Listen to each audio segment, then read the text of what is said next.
Kenapa ini buka kok? Sebentar ya.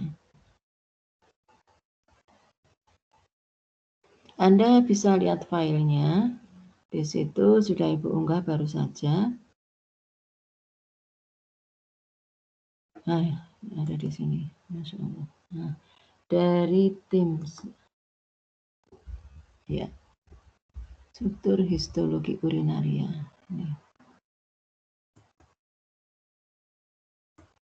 Ya.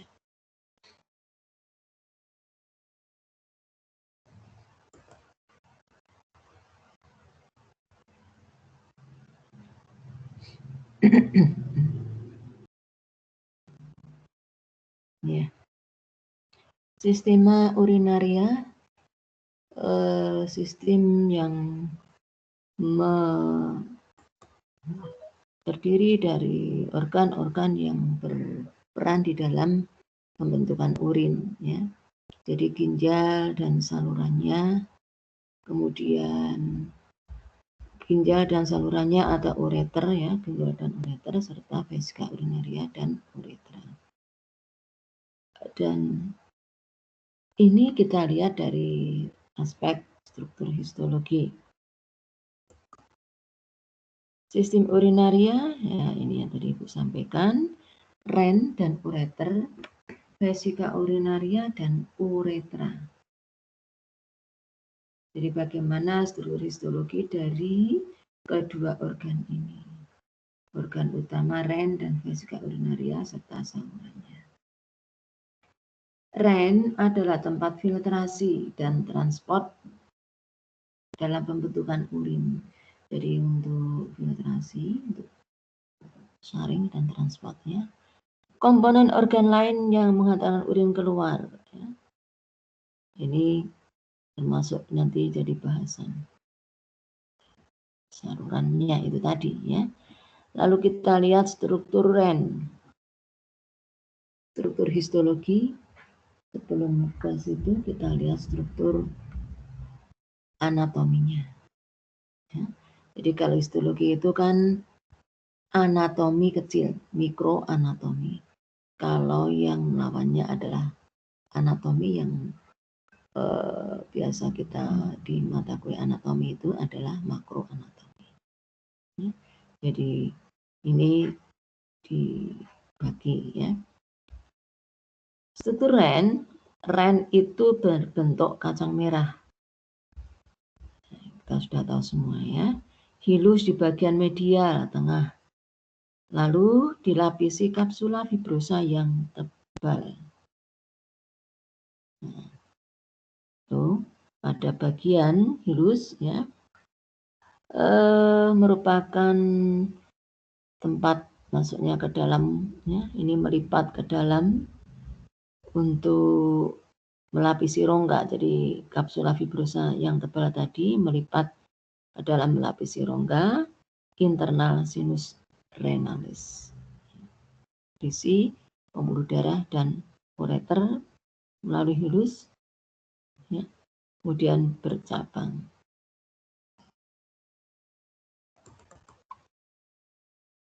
Nah, itu sepintas mengenai anatominya atau makroanatomi, ya.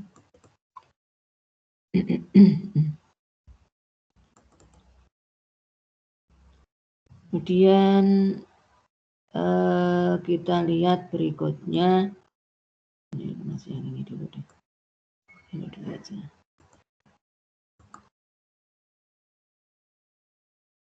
Ya. Kemudian ada ini yang berikutnya gambar.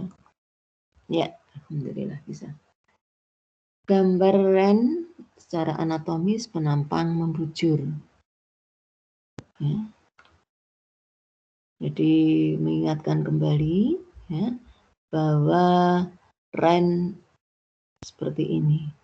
Jadi ini yang disebut dengan daerah hilus, renal hilum. Di sini ada renal vena, renal nervus, dan renal arteri. Kemudian kita lihat rennya, ya. Kapsula pembungkusnya ini. Kemudian di sini ini medula dan ini korteks, daerah pinggir, medula daerah tengah. Ini tadi yang saluran ginjal atau ureter. Kemudian di dalamnya ada piramid ginjal, kemudian ada papila, ya. Kemudian pelvis renalis, mayor calyx, minor calyx, dan arcuata blood vessel, pembuluh darah arcuata. Ini cortical blood vessel. Ini kan hubungan pembuluh darahnya dengan yang ada di hilus ini. Ya. Itu anatomi ginjal. Nah, lalu nanti akan kita lihat bagaimana bagian-bagian tersebut struktur histologinya. Ren yang tadi ditunjukkan bagian korteks adalah bagian luar. Kemudian medula adalah bagian dalam. Medula tadi 6-18 lobus renalis bentuk kerucut atau piramid. Kemudian ujung piramid merupakan papila, proyeksi ke dalam sinus renalis. Setiap piramid punya suatu seri celah-celah kecil yang berjalan radial. Mungkin ada jaringan korteks di antara piramid. Kita lihat ini cocokkan dengan tadi. Ya. Ini daerah-daerah yang radial tadi.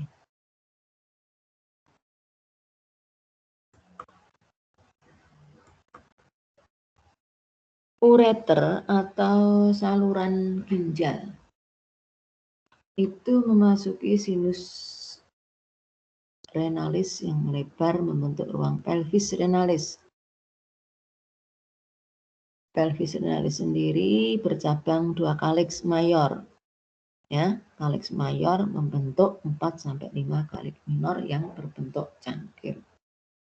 Mayor itu kan yang besar yang di pangkal tadi, minor yang di atasnya yang bentuknya cangkir.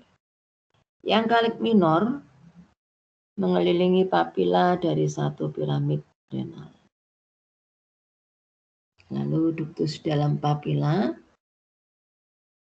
berhubungan dengan dinding calyx, menyalurkan urin yang dihasilkan dalam korteks dan medula melalui calyx menuju keluar ke hilus.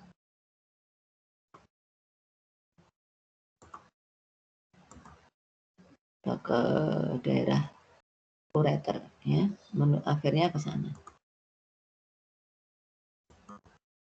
Ya, ini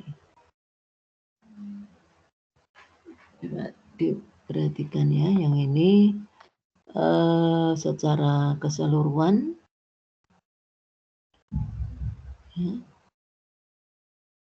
Satu bagian ini medula, ini yang medula renalis, ini yang korteks renalis, ini piramid ginjal diambil satu, dibesarkan. Dilihat setelah dibesarkan akan pada pangkal ada calyx minor. Dari sini ada nefron yang memanjang seperti membentuk saluran-saluran radier ya. Jalur-jalur radier itu adalah nefron. Yang kalau kita ambil satu, nefron ini seperti ini gambarnya. Ini yang lengkap. Glomerular kapsula glomerular atau glomerulus. Ya. Ini kapsula. Ya, ini melanjutkan ke tubulus contortus proximal, lalu loop of Henle, dan tubulus contortus distal, terus masuk ke ductus collectivus. Glomerular kapsul adalah glomerulus dengan kapsula glomerulus dengan kapsula abdomen, namanya glomerular kapsul.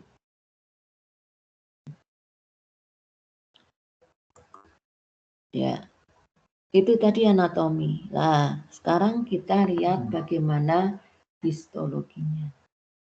Nah, jadi bagian-bagian ginjal secara anatomis tadi digambarkan di sini, tapi dilihat dari histologi Anda akan mudah untuk memahami, ya. Ini nefron, ya, satu nefron. Kita ambil mikroanatomi nefron nih.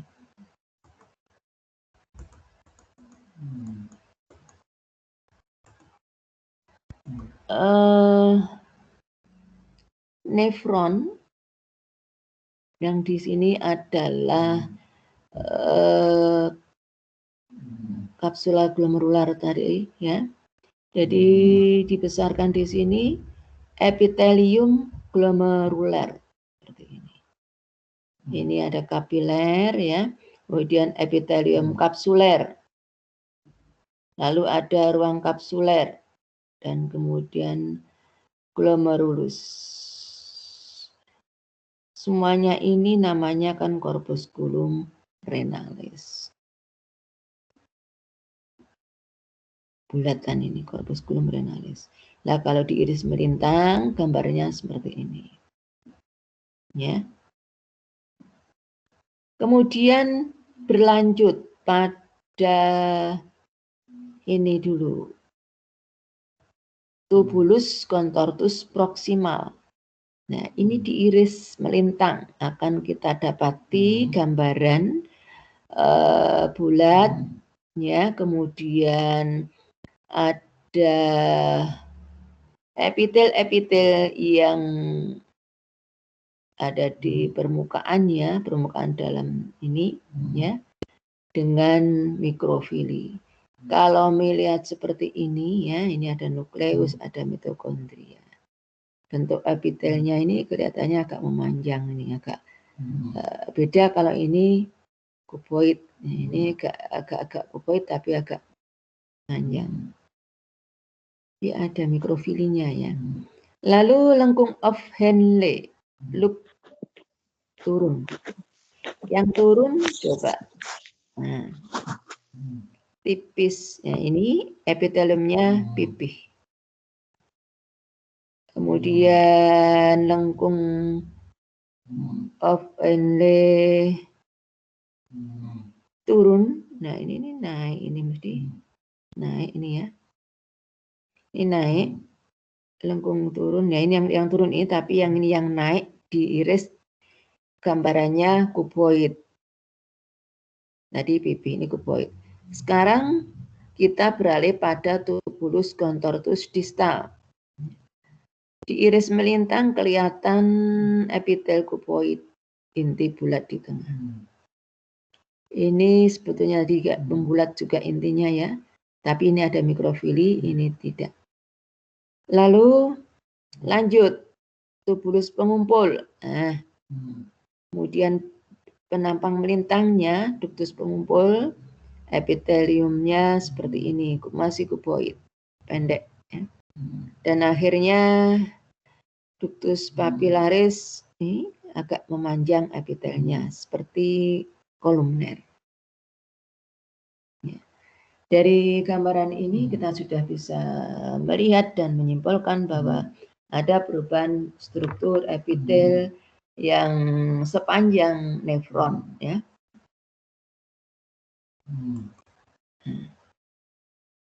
Ini sama, tapi dengan bahasan yang lebih rinci, ya. Coba kita lihat dari sini, ya. Parietal wall of Bowman capsule, ya. Jadi squamous epithelium. Jadi dinding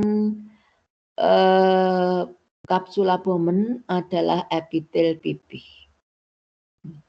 Lalu bagian parietal ini ya, dinding visceral yang dalam kapsula Bowman ada sel-sel podosit ini. Ya. Kemudian glomerular capillare. Jadi kapiler pada glomerular ini didapatkan dari elektron mikrograf ya. Nampak endotelium seperti ini. Jadi kapiler itu kan pembuluh darah. Penyusunnya adalah endotelium, sel epitel khusus pada pembuluh darah pipih. Ada sel podosit yang sudah disebutkan di atas tadi ya, ini podosit yang kelihatan seperti ada kakinya ini ya. Kemudian proxima tubulus contortus proxima ya. Ini ada diameternya dan ada keterangannya ya. Ini terlalu kecil, coba nanti dicermati sendiri, yang jelas cuboid kalau lihat seperti ini. Lalu take segment of loop of Henle, segmen tipis tadi yang pipih tadi. Kemudian ini juga pensi pipih. Kemudian yang ini desta, ya, tubulus contortus desta, cuboid.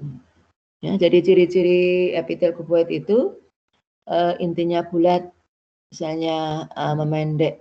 Kalau yang kolumner intinya memanjang sesuai dengan bentuk sel. Jadi inti itu mengikuti bentuk sel. Ini manjang kan, intinya juga manjang ke arah sini. Kalau ini bulat sesuai dengan bentuk sel yang pendek-pendek. Kemudian kita lihat ada makula densa, ini di daerah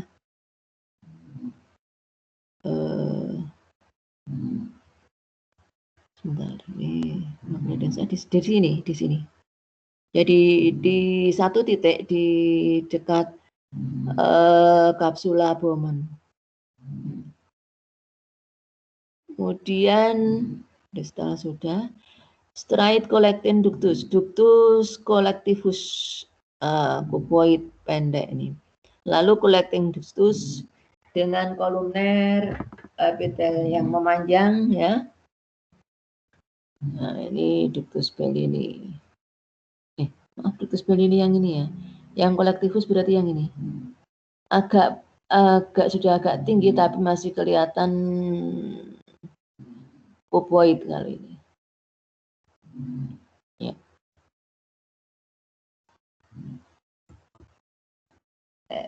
Ada rangkuman pada tabel di bawah ini yang menjelaskan tadi ya, struktur histologi dan fungsi nefron dan sistem pengumpul. Jadi bagian corpusculum renalis, fungsi primernya filtrasi plasma untuk memulai pembentukan urin. Nah, struktur histologinya glomerulus dan podosit dalam kapsula. Nah, tadi ada sel podosit. Ya. Kemudian tubulus contortus proxima, fungsi primernya adalah reabsorpsi ion, molekul organik dan air. Fungsi sekundernya sekresi asam dan zat sisa. Nah, strukturnya ini sel-sel kuboid dengan mikrofili. Sel-sel kuboid mikrofili. Jadi yang rapat tadi lah kuboidnya. Nah, tadi kan sudah sampaikan kalau dilihat dari intinya kan bulat-bulat, nggak kuboid. Tapi dengan mikrofili. Loop of Henle yang lengkung turun, fungsinya adalah reabsorpsi air dan dari filtrat. Ya. Lalu lengkung yang naik reabsorpsi ion membentuk membantu pembentukan gradien konsentrasi meduler. Ini fungsi sekundernya adalah reabsorpsi garam dan air. Bagaimana histologinya? Kuboid rendah atau squamosum. Ini kan kuboid semakin memendek dan akhirnya squamosum. Tubulus contortus berikutnya adalah distalis, ya, dari istilah Loop of Henle, distalis. Fungsinya reabsorpsi ion sodium, sekresi asam dan amonia serta obat. Lah, yang fungsi sekundernya reabsorpsi air hanya bagian yang terminal, bagian yang ujung akhir. Nah, gimana strukturnya? Sel-sel kuboid tanpa mikrofili. Tanpa mikrofili. Yang ductus pengumpul, tubulus pengumpul, reabsorpsi air dan juga ion sodium. Ini sekunder fungsinya adalah sekresi ion hidrogen dan struktur histologinya sel-sel kuboid tanpa mikrofili, ya, sama dengan sebelumnya. Lebih pucat daripada tubulus contortus distal.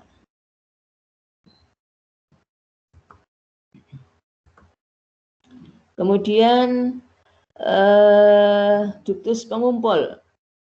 Yang ductus pengumpul itu fungsi utamanya adalah reabsorpsi air dan ion sodium. Yang sekundernya adalah sekresi ion hidrogen. Bagaimana struktur histologinya? Sel-sel kuboid sampai kolumner. Sel-sel kuboid sampai kolumner, jadi naik lagi selnya, tinggi lagi, ya. Nah, terakhir adalah ductus papillaris. Ini menghantarkan urin ke kaliks minor. Nah, ini ductus papillaris di sini kosong, tapi kita bisa lihat tadi ductus papillaris tadi kayaknya kolumner.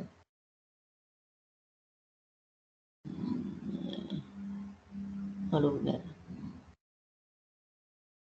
Ya. Begitu ringkasan dari struktur histologi sepanjang traktus urinaria, saluran ginjal, saluran urin, ya, traktus ekskresi, sistem ekskresi, ya. Nah, ini struktur glomerulus dan kapsula Bowman, ya. Corpusculum renalis, corpusculum renalis, ya. Seperti itu. Ada ini gambarnya.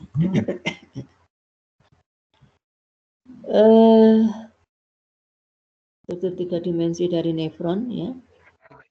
Yang B, corpusculum renalis, menunjukkan struktur glomerulus dan alat filtrasi, ya, ini. Jadi kalau lihat dari sini dulu, ya, ini kapsula Bowman, corpusculum renalis, ya. Semuanya, tapi di dalam glomerulus ini, ya. Di sini ada epitelium kapsuler dan ruang kapsuler, dan ada sel-sel podosit. Kemudian kutub tubuler, dan ini kutub yang vaskuler, darah. Kemudian ada arteriola aferen, nih, aferen yang masuk dan eferen yang keluar. Tubulus contortus distalis ada di pihak sini. Bagian yang ada perlekatannya ini disebut dengan makula densa. Sini ada sel-sel junta glomeruler. Ya, makula densa dan sel-sel junta glomeruler ini disebut dengan aparatus junta glomeruler. Adanya perlekatan ini. Kemudian kita lihat yang C ini, kalau kita lihat ini gambarnya ini ya, glomerulus. Bagaimana glomerulus ya? Ini ada sel podosit, sel endotelial kapiler yang panjang-panjang dan lamina densa, kemudian pedicel. Nah, ini ada lubang celah-celah. Lubangnya ini celah-celah. Ya. Struktur ini lebih menggambarkan 3 dimensi dan Anda bisa melihat, punya bayangan ya. Glomerulus capsula Bowman ini aferen yang masuk ya, pembuluh darah masuk, kemudian darah keluar eferen. Junta glomerular cell yang sebelah ini. Pedicel dan podosit, sel-sel podosit yang seperti ada kaki-kakinya ini, lekat podosit. Ya, seperti mencengkeram ini ya. Kapsuler space, ruang kapsuler, dan ini proximal tubulus contortus proximalis. Nah, ini kelihatan epitel kuboid yang dengan mikrofili. Ya tadi mikrofili ya, silia ya mikrofili. Nah. Ya, sama ya, tapi biar lebih memberikan gambaran. Parietal layer of capsula Bowman's capsule ini. Ini ada sel-sel podosit visceral layer di bagian dalam. Karena sel-sel ini sel-sel mesangial, sel-sel mesangial ini fungsinya untuk fagositosis ya. Jadi kalau di ginjal adalah sel-sel mesangial. Kalau di hati adalah sel-sel Kupffer. Basement membran basalis, arteria aferen, dan makula densa yang ini. Dua yang daerah pelekatan di sini. Mesangial sel ini sel-sel besar yang bisa memfagositosis ya. Kapiler ini banyak banyak sel-sel darah di dalamnya. Ini ada eritrosit ya. Nah, ini sel endotel yang membentuk dinding kapiler.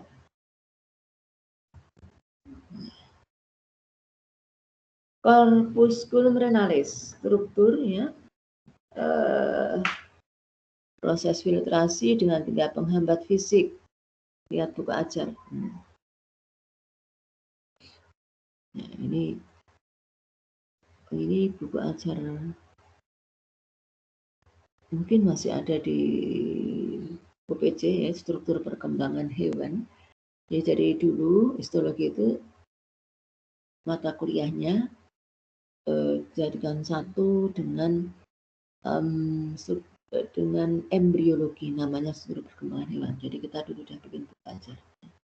Kalau Anda punya waktu silahkan dilihat. Tubulus contortus proximal, tumen dengan epitel kuboid sederhana dengan mikrofili yang nampak seperti brush border, nampak seperti brush sisir ya.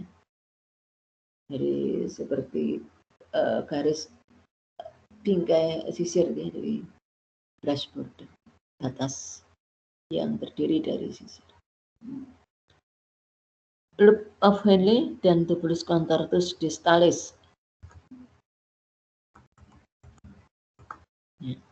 Jadi ada makula densa, sel-sel junta glomeruler, lalu aparatus junta glomeruler, dan di situ berperan pada sekresi renin dan eritropoietin.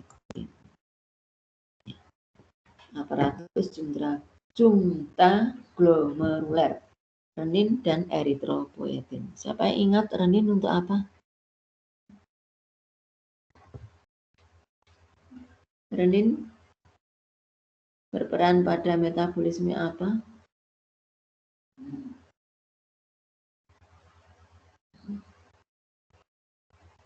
Nah, kalau eritropoietin? Pembentukan eritrosit, Bu. Oke, eritrosit. Kalau renin, Mas? Ini siapa ya? Siapa, tolong sebutkan namanya. Maaf, ini laptopnya Ibu agak trouble, nggak kelihatan. Ahmad Andika, Bu, tadi. Oke, Ahmad tadi. Nggak ada namanya sama sekali di sini. Makanya tadi saya pikir saya sendiri di sini. Sampai saya minta diundang, ternyata benar. Renin untuk apa? Ingat, Mas?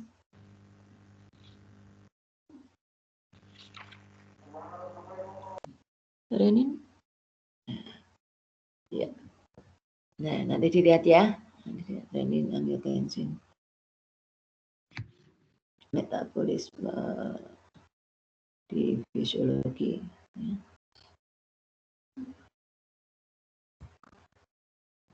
Terus tubulus contortus proxima. Ya, ini kalau dibesarkan seperti ini. Ya.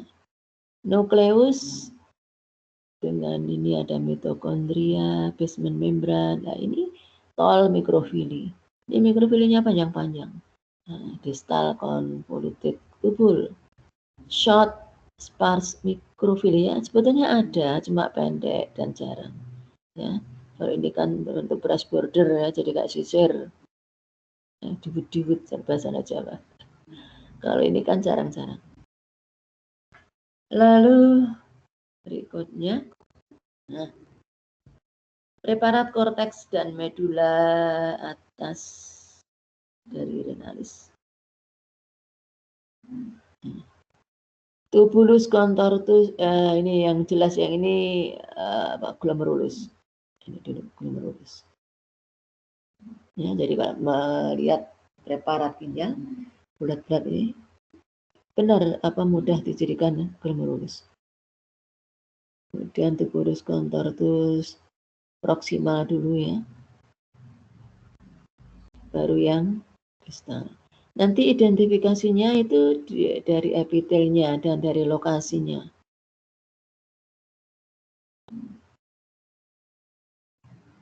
Tubulus collectivus ya, jauh lokasi dari itu, dan sel-sel epitelnya yang terlihat beda. Ini bentuk lumennya kan juga beda. Nah, ini yang kita lihat proksimal dan distal. Yang proksimal tadi kan istilahnya mikrofilinya tinggi ya, yang distal kan tipis, rendah, jarang. Lalu sistem pengumpul terdiri atas tubulus pengumpul, ductus pengumpul, dan ductus papillaris. Ini bertanggung jawab membuat penyesuaian akhir konsentrasi ion sodium dan volume urin. Kemudian ada nefron kortikal dan junta medularis. Ada perbedaan struktur nefron bergantung lokasi. Ya. 85% nefron adalah kortikal. Daerahnya di korteks red. 85%, jadi banyak yang di korteks. Dan loop of Henle tidak meluas sampai medula ya. Lalu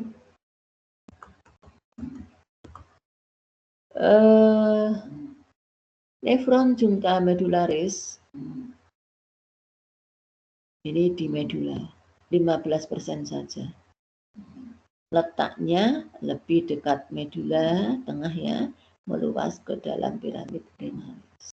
Jadi banyak yang di korteks 80% daripada di medula.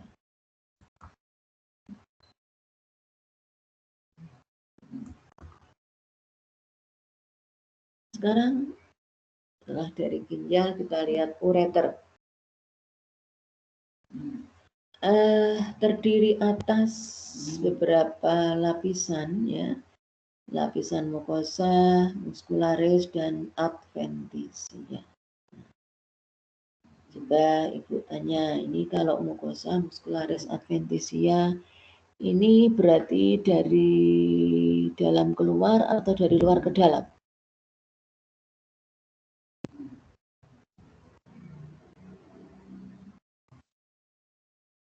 Dari dalam keluar, Bu. Oke, dari dalam keluar ya. Jadi sama semuanya ya. Kalau dalam itu mukosa sampai saluran reproduksi, saluran gastrointestinal, kemudian saluran respirasi, saluran ekskresi juga. Jadi sebetulnya lebih mudah dimengerti dan ingat ya. Jadi lapisan mukosa, muskularis dan adventisia. Yang mukosanya apa? Selalu ada epitel. Kebetulan di ureter epitelnya adalah epitel transisional. Di bawah epitel itu biasanya selalu ada lamina propria, jaringan ikat longgar tipis. Jadi epitel sendiri menempel pada membran basalis.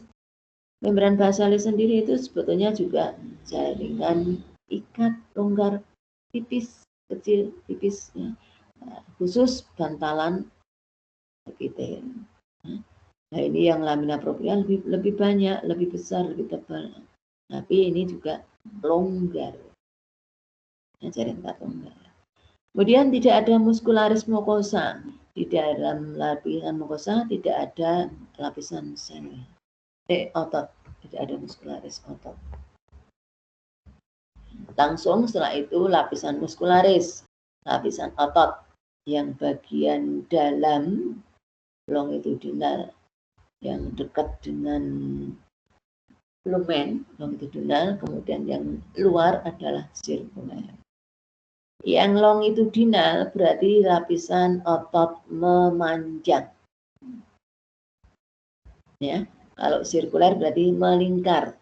Kalau longitudinal memanjang, jadi kalau dibikin preparat melintang, diiris melintang, ini gambarannya siapa yang ingat? Bisa menyampaikan ke Ibu bedanya longitudinal dan sirkuler. Yang longitudinal bentuk gambar ototnya memanjang atau melingkar.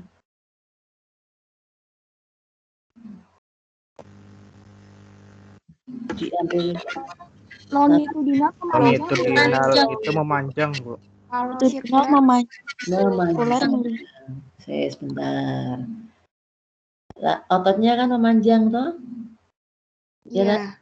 Ya, katakanlah ini apa istilahnya? Pensil ya, itu kan memanjang sepanjang. Ototnya begitu toh? Lah kalau diiris melintang akan nampak bulat. Irisannya melintang, nampaknya bulat. Susunannya ototnya memanjang sepanjang akses saluran, tapi kalau diiris melintang akan nampak bulat. Nah, kebalikannya kalau lapisan luar ini ototnya sirkuler, jadi otot-otot polos itu kan bentuknya spindle ya. Nah, ini melingkari saluran. Jadi kalau Anda mengirisnya dia akan nampak memanjang. Gitu ya.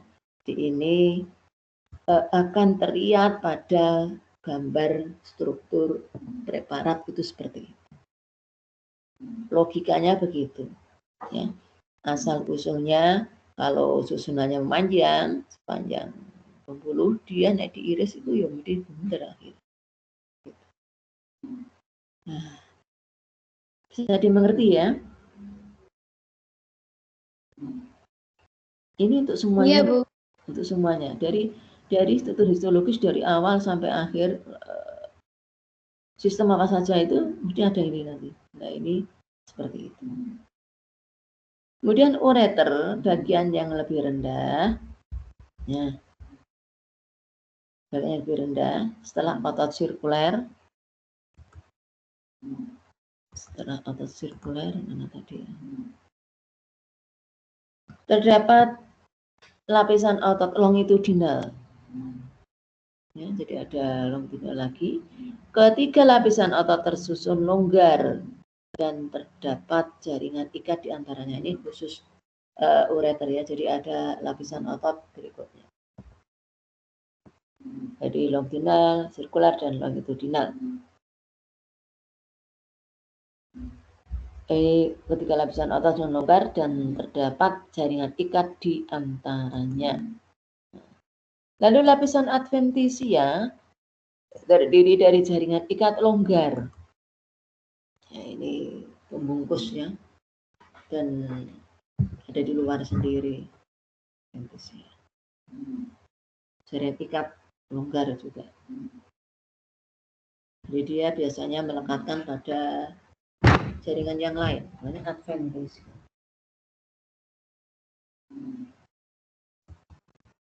Ya. Gambar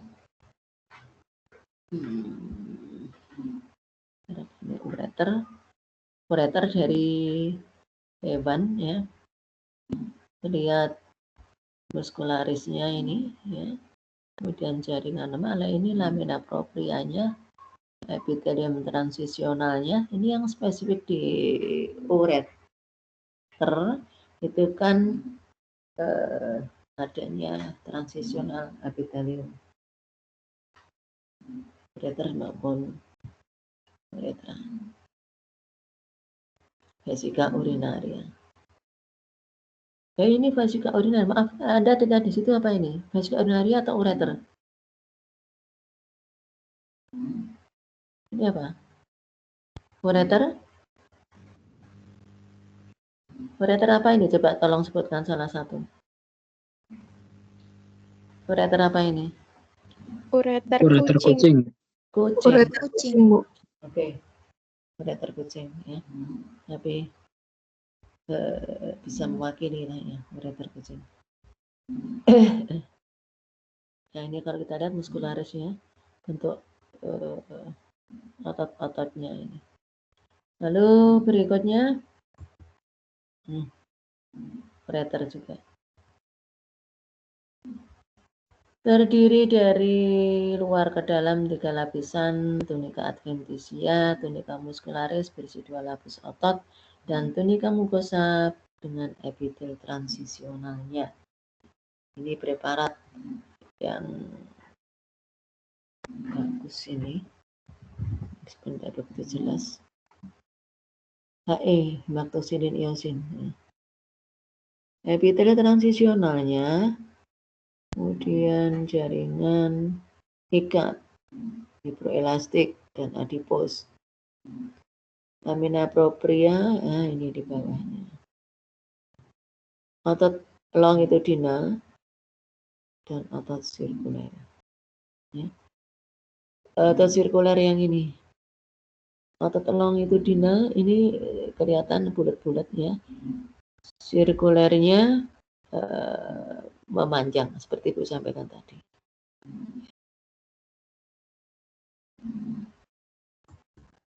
Ya.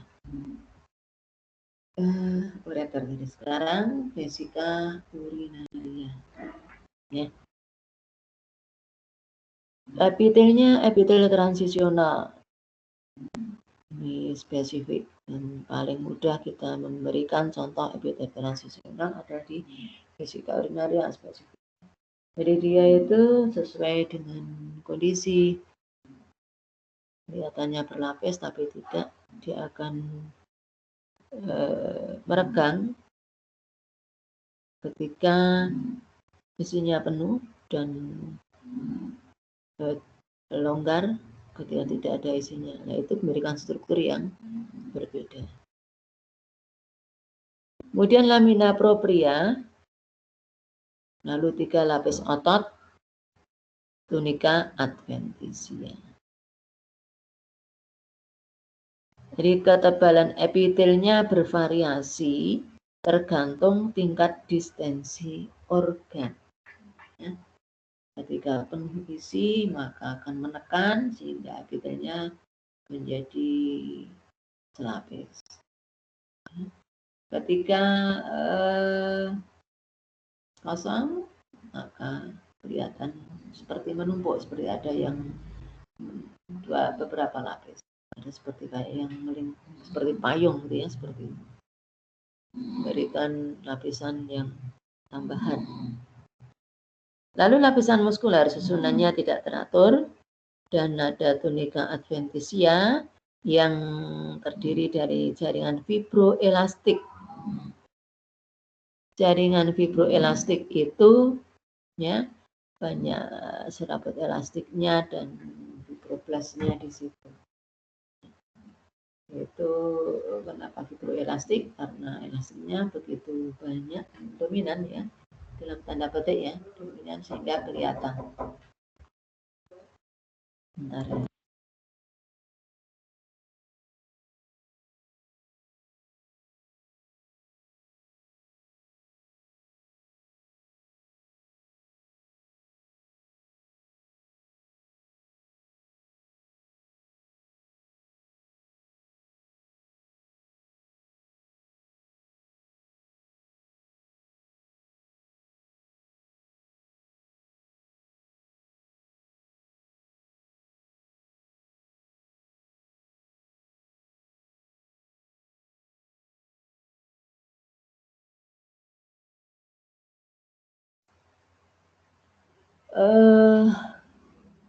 Dari vesika urinaria yang beberapa lapisannya ini tadi ya, jadi sekali lagi epitelit transisional, kemudian lapisan muskuler yang tidak teratur dan tunica adventitia yang terdiri dari jaringan fibroelastik.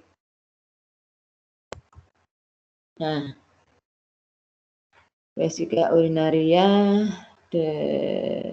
pada preparat yang lain nih ya, epitelium, lamina propria dan lapisan otot. 1, 2, 3. Jadi ini yang dalam ya, lumen. Longitudinal, sirkuler, longitudinal. Ya. Kemudian pada uretra betina, hewan betina.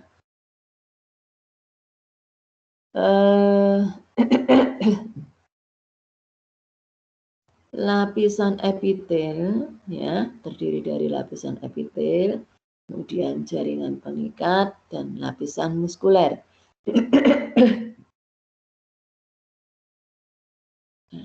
Epitelium pada bagian yang proksimal sama dengan vesika urinaria. Jadi transisional. Nanti akan berangsur menjadi kolumner, berlapis, atau pseudokolumner. Pseudokolumner ya. Akhirnya pada ujung distal epitel menjadi squamosum berlapis. Ya, squamosum berlapis. Jadi semakin pipih. Kemudian ada lapisan jaringan ikat yang terdiri dari serabut elastik, banyak plexus vena di situ. Ya. Kemudian dikatakan di sini lumennya tidak teratur karena jaringan ikat dan epitel berubah menjadi ruge longitudinal. Divertikular dari lumen, tempat bermuara glandula liter yang mensekresikan mukus. Glandula liter yang mensekresikan mukus.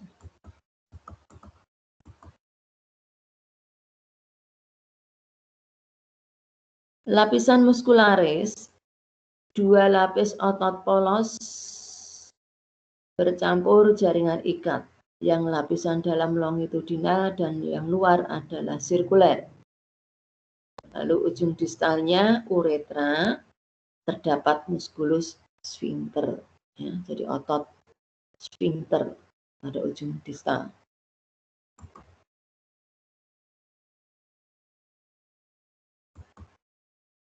Yang uretra jantan, ya, ada hewan jantan, ada terdiri dari bagian-bagian prostatika, membranosa, dan cavernosa.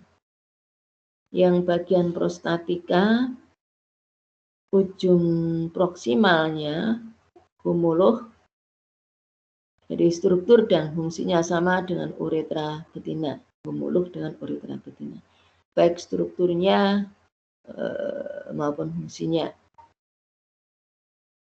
Pada bagian uretra, melalui glandula prostat, menerima muara ductus dari testes dan sejumlah ductus dari prostat. Kemudian berikutnya adalah bagian membranosa. Ini yang melewati diafragma urogenital sama dengan uretra betina. Epitelnya berubah dari transisional ke kolumner berlapis atau berlapis semu, tetapi lokasi perubahan bervariasi pada setiap individu. Jadi tidak bisa digeneralisir. Ya. Glandula lebih banyak pada uretra yang betina. Ada glandula bulbo-uretralis terdapat pada otot dekat bagian distal uretra membranosa, tetapi ductusnya masuk ke uretra cavernosa. Ya. Baru ini kan nggak kelihatan. Penampang melintang uretra dibedakan antara perempuan laki-laki. Ya. Ini gambarnya nggak bisa terupload ya. Coba Ibu carikan. Ya.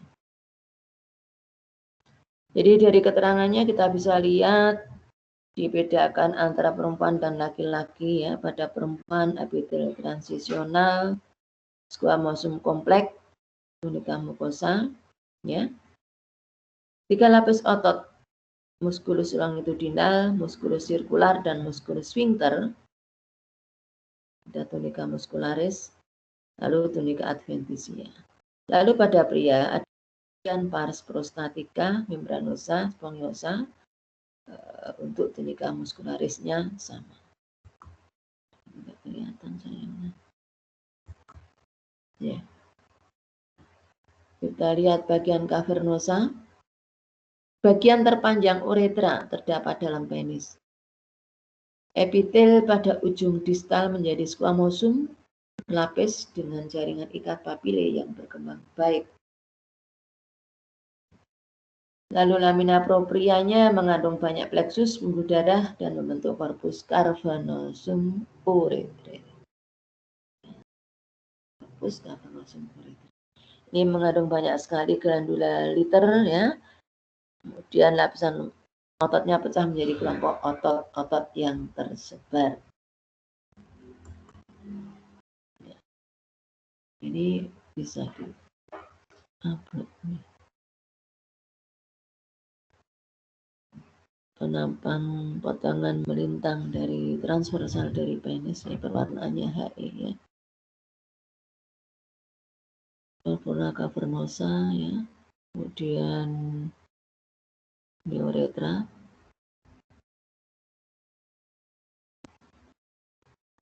corpus spongiosum. Ini nggak begini ya. Septum mediana.